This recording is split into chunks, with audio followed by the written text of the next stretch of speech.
Hello. Welcome to Before the Bread Streams. Turns out, the section of time I took off camera to grind out what I thought was filler content had some new additions I feel were important to showcase to the viewers. So, I'm going to do a brief recap of things that happened off camera so that nothing of interest gets left behind, since this is an archive of sorts for video games. At least that's how I treat it. Anyways, on with the recap. So, of course, as all things revolving around this game go, I started by looking at Autism 1999, but not before I looked at over 100 or some odd emails sent in by fans of the game. It was an interesting experience, but mostly unfunny. Then I gave the Boombox Ghosts cassette to the elusive Shane G. Irving that she had mentioned. He seemed happy to get it back, I think. More side questing involving Pokemon cards, injured hikers, and not missing kids. That last kid gave me like $400, he was pretty epic. I was then thrust into radical battles with some turtles. Lots and lots of turtles. Then I fought an alien at the reservoir. And then as I was doing my first monster den, the game actually fucking crashed on me. Thanks, Switch. But yeah, monster den grinding, and then I gave all my pogs to a guy for $500. After this was a new cutscene that I didn't know would happen, so I'll let that play in full.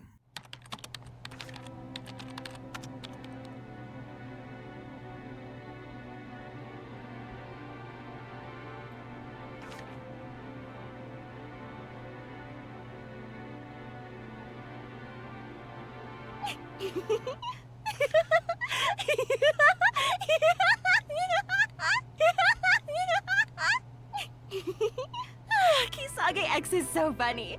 He has such out-of-the-box ideas. He makes nightmares feel like fairy tales. The story is a tragedy, but filled with heart. I've read it 3 times, and it still makes me laugh and gasp. I still do not understand the ending. Does the heroine fix her brother's mistakes, or was she just a victim of them? Asuka! You just reminded me. I wanted to say something, and I completely forgot. I've been searching for the words, and it finally came to me. Life feels like we stepped into a nightmare. We saw something really weird, and we can't physically bring ourselves to talk about it. That's exactly why we have to keep checking Autism. That's what led us to Alex. That's what led us to the record. I don't know why, but it all feels connected to something. Something much bigger.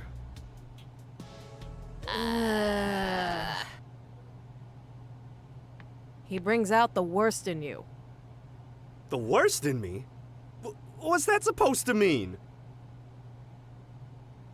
Look, I like Vela. Michael. Rory. Dolly. Panda. They're really great. But I don't like how you are with Alex. Claudio, how many times have you checked that creepy website since you met Alex? You're on it all the time. He's a weirdo. He's so obsessed with that poor girl. Doesn't that make you sad? Yeah, it does. But I get it. I don't want his optimism about finding Semi Park rubbing off on you.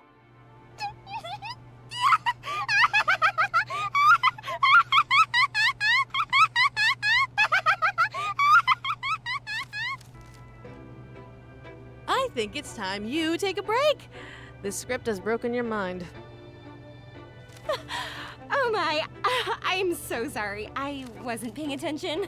I was so lost in Kisage X and his beautiful screenplay that I forgot to pay attention to the real world around me. I'm sorry. You've been very wonderful hosts, and I've just spent all my time reading and rereading the script. Nah, that's cool. I wish I had something I could escape into. I I wish I had an onism to make me not think about the real world a little bit. The thing is, onism isn't a fairy tale. It's not a Kisage X masterpiece. It's a place for sad obsessions. No one will ever find those missing people. They're gone. Getting lost in that is very different from getting lost in a Kisage X film. You gotta believe. Seriously, what makes him think he can find her? What makes him think this whole thing isn't some big internet hoax? Well, I mean, he said she's in the paper. Vela knew about her too. It just makes me sad. The way everyone is fixated on questions that don't have answers.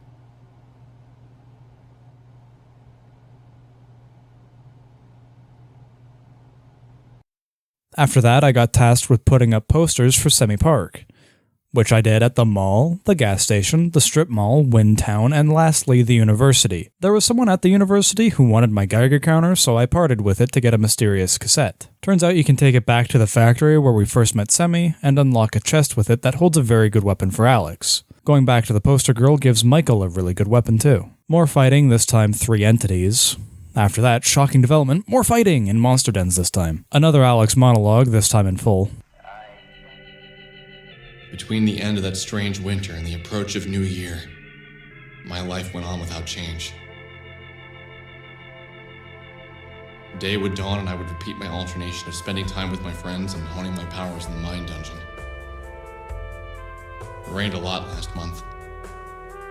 December's uncharacteristically warm, sweaty days only added to the anxiety I was feeling about New Year's Eve.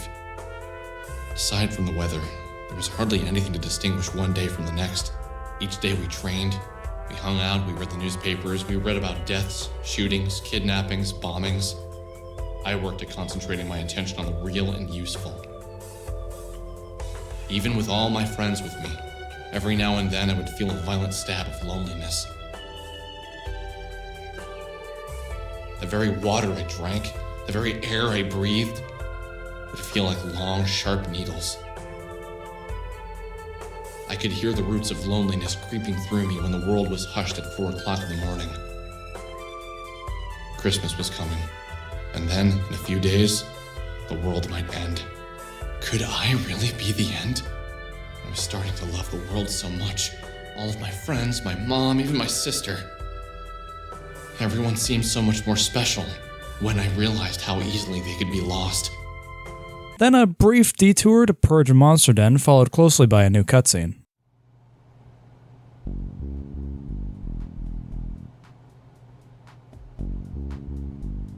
Bittersweet.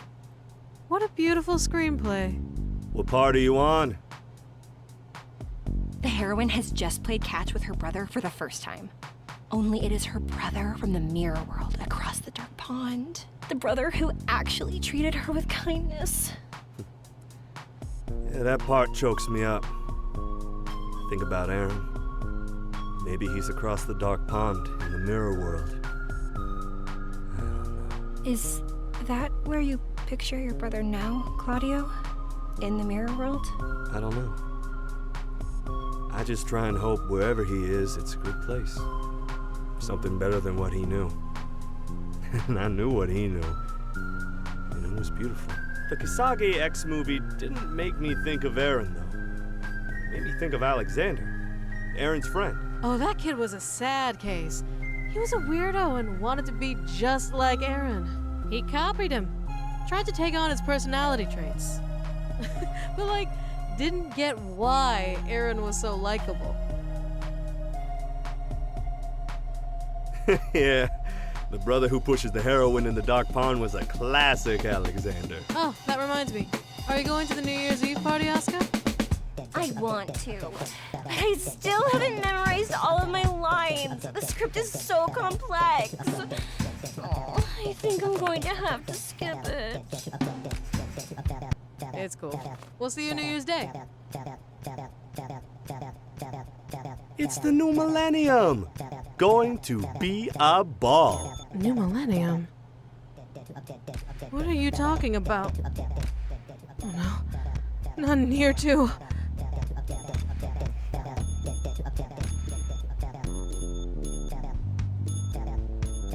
Shh, don't say a word. He mustn't know. Not yet. More dungeons, more fighting, more whatever. After those dens, I wanted to find the monster fluid, a tool to summon more enemies to fight for more XP. It took me a while, but I did find it. I cleared the den, and then fought some monster flute critters. After that, I cleared the last den, and then went home. And now we're here.